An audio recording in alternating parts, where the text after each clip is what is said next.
منتجات هتبدا من 25 جنيه واغلى حاجه فيهم 185 ونينجا ومحدش يعرف عنها. ده سكراب الدلكه اللبناني، وده كريم مرطب للرجلين، معجون اسنان، مخمريه جل انا دربتها ريحتها ثابته معاك لساعات طويله، وهتحطيها على الجسم ما تلزقش. احنا اغلبيتنا هيتضايق من المخمريه اللي هتلزق، ما تلزقش. عندهم منها روايح كد كده. سكراب بالحليب، غسول للستات والبنات بالقرنفل لمنطقه كده، انت فهمتيني.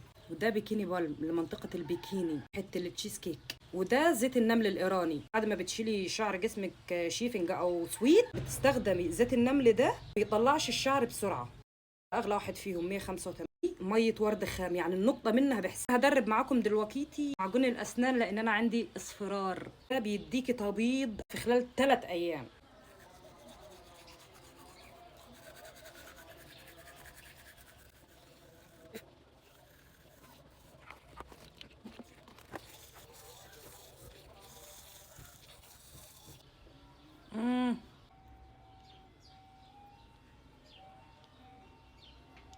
اظن ان في فرق واضح قوي كمان من اول استخدام بيانات للنتيجه. بعد 3 ايام مش هيبقى فيه اي اصفرار في اسنانك خالص. البراند ده اسمه ديماس، وانا مش عارفه ازاي هو مش مشهور ومش معروف للناس.